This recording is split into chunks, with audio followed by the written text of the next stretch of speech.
ஆடி மாதம் என்பதால் நீலகிரி மாவட்டம் குன்னூரில் கொய் மலர்களின் விலை சரிந்துள்ளது. நீலகிரி மாவட்டத்தில் தேயிலைக்கு அடுத்தபடியாக மலர் சாகுபடியில் விவசாயிகள் ஈடுபட்டு வருகின்றனர்.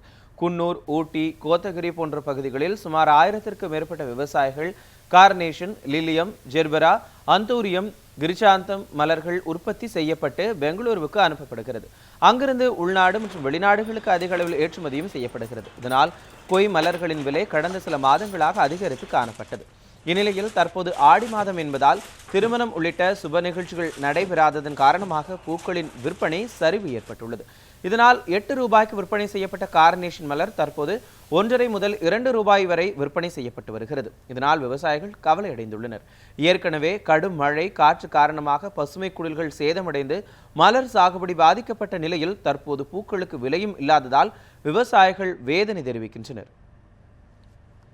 நீலகிரி மாவட்டத்தில் குன்னூர் பகுதியில் நாங்கள் கொய்மலர் சாகுபடி பண்ணிகிட்ருக்கோம். தற்பொழுது ஆடி மாதம் வந்திருக்கனால இங்கே விலை வீழ்ச்சி ஏற்பட்டிருக்குது. கடந்த வாரத்தில் 8 ரூபாய்க்கு போயிட்டு இருந்த ஒரு மலரோட விலை தற்பொழுது ₹1.50, ₹2 இப்படி போயிட்டுருக்கனால கொய்மலர் சாகுபடி விவசாயிகளுக்கு நஷ்டம் ஏற்பட்டிருக்குது.